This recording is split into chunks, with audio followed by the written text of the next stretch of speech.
Khomeini کا جنازہ دنیا کی تاریخ کا سب سے بڑا جنازہ تھا کیونکہ اس کے جنازے میں 1 کروڑ لوگ شامل تھے،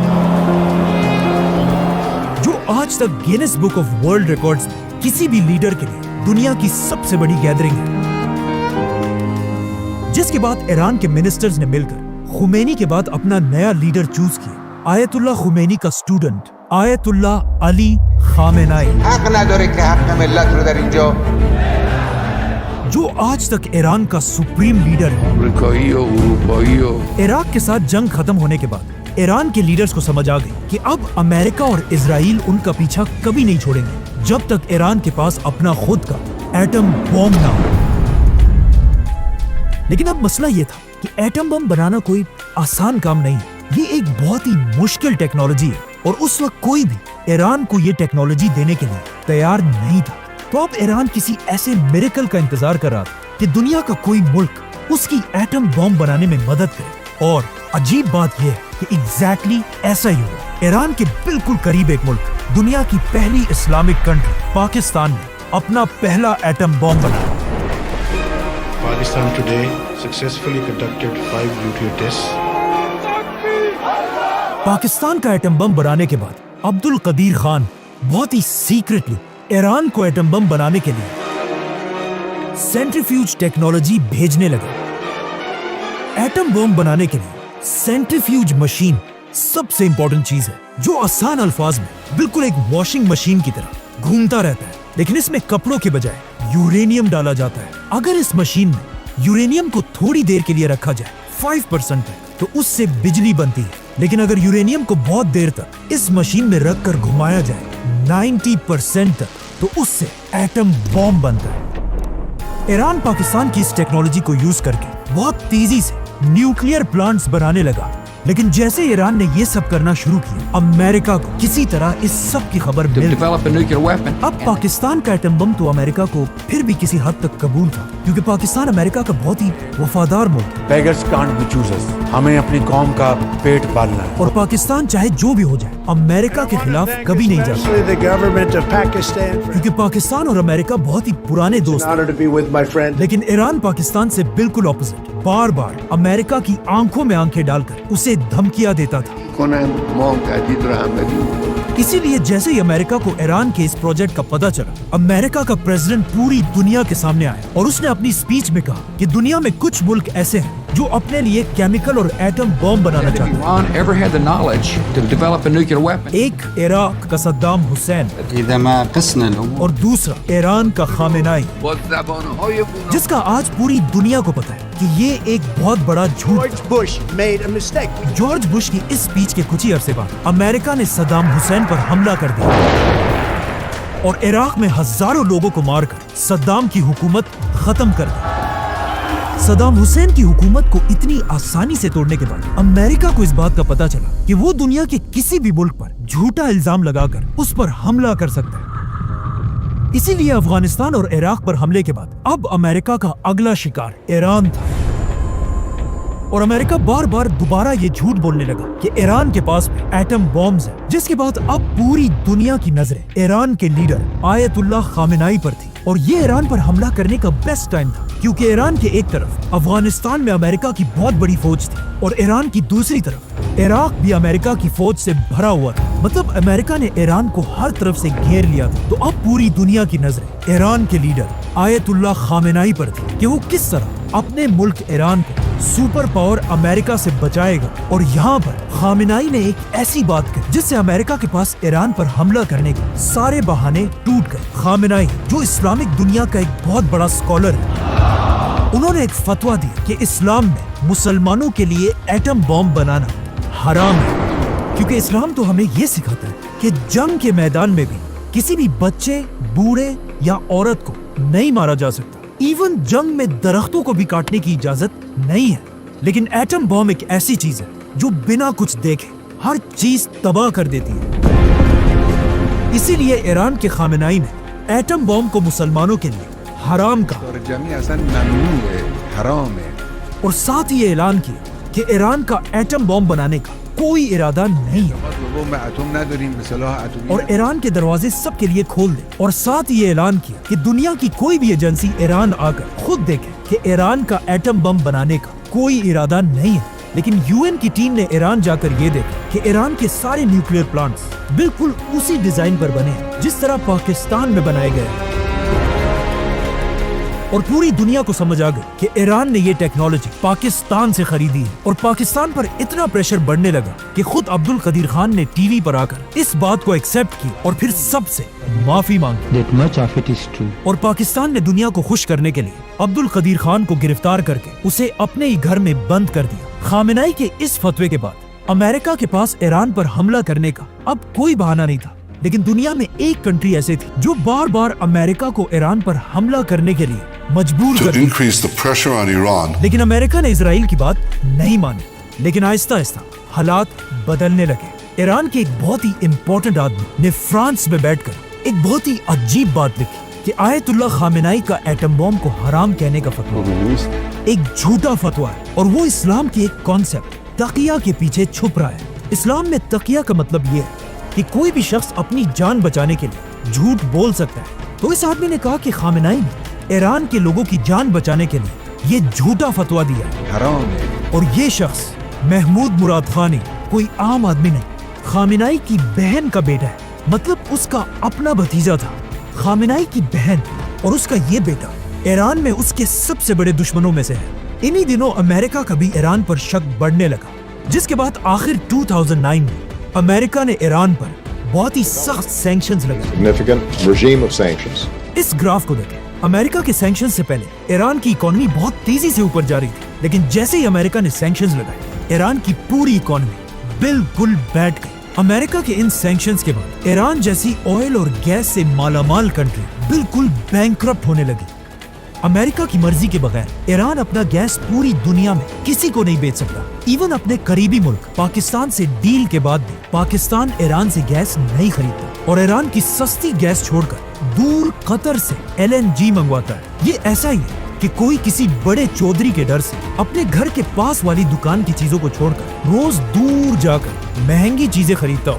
صرف 3 بڑی کنٹریز دنیا میں ایسی ہیں جو ایران کے ساتھ آج بھی بزنس کرتی ہیں: چائنا، رشیا اور انڈیا۔ آخر امریکہ کے ان سینکشنز کی وجہ سے ایران کے حالات اتنے خراب ہوئے کہ ایران کی گورنمنٹ امریکہ سے ڈیل کرنے کے لیے تیار ہو گئی، اور آخر امریکہ کے پریزیڈنٹ براک اوباما کے ساتھ ایران نے نیوکلیئر ڈیل کہ ایران ایٹم بم نہیں بنائے گا، جس کے بدلے میں امریکہ ایران سے سارے سینکشنز ہٹا دے اور ایران کی اکانومی دوبارہ سٹرونگ ہو جائے گی، جو دونوں ملکوں کے لیے ایک بہت بڑی کامیابی تھی۔ لیکن پہلے دن سے امریکہ میں ایک شخص ایسا تھا جو اس ڈیل کے سخت خلاف تھا: ڈونلڈ ٹرمپ۔ اور ڈونلڈ ٹرمپ اس ڈیل کے اس لیے خلاف تھا کیونکہ امریکہ میں یہودیوں کا ایک بہت بڑا نیٹ ورک ہے جن کے سپورٹ کے بغیر امریکہ میں کوئی کچھ بھی نہیں کر سکتا۔ اسی لیے اپنے پہلے الیکشنز جیتنے کے کچھ ہی عرصے بعد ڈونلڈ ٹرمپ نے ایران سے کی ہوئی ڈیل ختم کر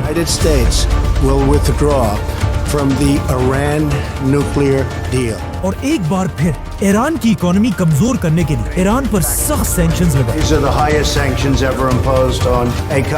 جس سے ایران کی اکانومی ایک بار پھر تیزی سے گرنے لگی۔ لیکن آف کورس ایران بھی ایران ہے، وہ باقی مسلم دنیا کی طرح ڈر کر خاموش رہنے والا نہیں تھا۔ جیسے ہی ٹرمپ نے ایران پر پابندیاں لگا، ایران نے اپنا نیوکلیئر پروگرام دوبارہ شروع کیا۔ لیکن دوسری طرف ڈونلڈ ٹرمپ کو بھی سب جانتے کہ وہ دنیا میں اپنے علاوہ کسی کی بھی بدماشی برداشت نہیں کرتا۔ جب ایران نے امریکہ کی آنکھوں میں آنکھیں ڈالی، ڈونلڈ ٹرمپ نے انہیں سبق سکھانے کے لیے اچانک ایک دن ایک میزائل حملے سے ایران کے آرمی چیف قاسم سلیمانی کو اڑا دیا۔ یہ ایران اور اس کے عوام کے لیے بہت ہی بے عزتی کی بات ہے کہ کوئی اتنی آسانی سے پوری دنیا کے سامنے ان کے آرمی چیف کو مار دے، جس سے آہستہ آہستہ ایران میں امریکہ کے خلاف غصہ بڑھنے لگا۔ اور جیسے ہی سلیمانی کی موت کے بعد ایران میں نئے الیکشنز ہوئے، ایران کے اگلے الیکشنز میں ایک نیا پریزیڈنٹ آیا، ابراہیم رئیسی، جو ایران کا بہت ہی سخت پریزیڈنٹ تھا اور کسی حال میں بھی امریکہ اور اسرائیل کے سامنے جھکنے کے لیے تیار نہیں تھا۔ ابراہیم رئیسی کے پریزیڈنٹ بنتے ہی ایران کا نیوکلیئر پروگرام دوبارہ بڑھنے لگا، اور اس کے ساتھ ہی صدر بنتے ہی